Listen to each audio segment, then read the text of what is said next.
అప్పటికేంటి మా అభ్యర్థిత్వం వచ్చిన తర్వాత కాంగ్రెస్ వాళ్ళు కూడా అప్పుడు దాకేంటి జిల్లా బ్యాంక్ ఎన్నికలంటే గ్రూపులుండి కాంగ్రెస్లోనే ఇద్దరు వ్యక్తులుండి పోటాపోటీగా పెనమనేని వర్గం కావూరి వర్గం అట్లా పోటీలు జరుగుతుండే ఒకే పార్టీలో.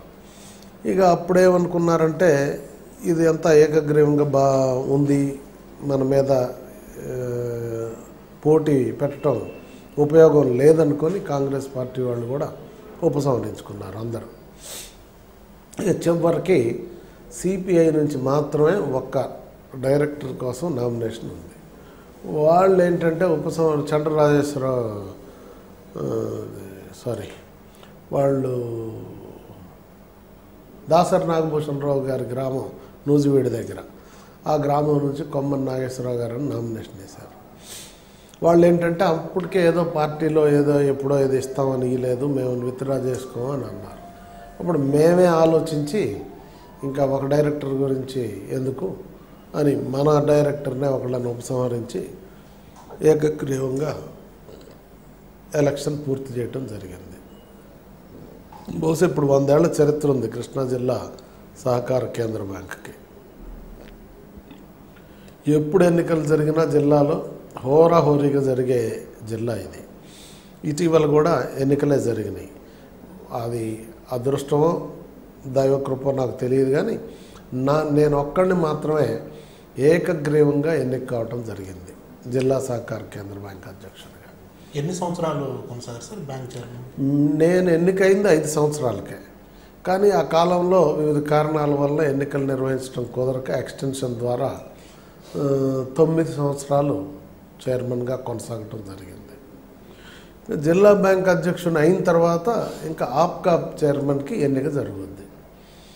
సరే, మొట్టమొదట హైదరాబాద్లో ఒక సమావేశం జరిగింది. ఆ సమావేశంలో సహకార సంఘాలను బలోపేతం చేయటం ఎట్లా, దానికి ముఖ్యమంత్రి అప్పటికే అన్నగారేమో నన్ను బ్యాంక్ చైర్మన్గా ఎంపిక చేశారు. ఈ ఎన్నికల సందర్భంలోనే రాష్ట్రం మొత్తం కొన్ని జిల్లాల్లో రాజకీయ విభేదాలు వచ్చి నాయకత్వ మార్పు జరిగింది. చంద్రబాబు నాయుడు గారు వచ్చేశారు. అప్పుడు నేను మొట్టమొదటి రోజు నుంచే చంద్రబాబు నాయుడు గారితో ఉన్నాం.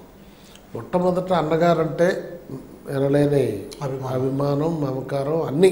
ఎప్పుడైతే లక్ష్మీ పార్వతి వచ్చిందో అప్పటి నుంచి అన్నగారిని మాత్రం అభిమానించేవాళ్ళం, కానీ రాజకీయంగా బాబు గారితోనే ఉండేవాళ్ళం.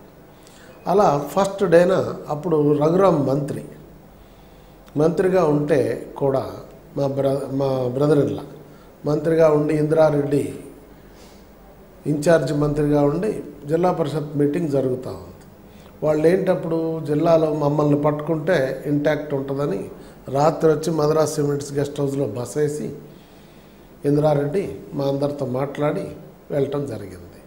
సరే, మేము యథావిధిగా ఉన్నది ఉన్నట్టు చెప్పే అలవాటు ఆమెగారితో మరి పొసికేది కాదు, ఆమెతో మాకు అంత ఇది లేదు. సరే, అన్నగారి వరకు సరే అన్నాం. ఆ తర్వాత మచిలీపట్నం వచ్చి మీటింగ్ జరుగుతుందో అక్కడేమో స్టార్ట్ అయింది హైదరాబాద్లో.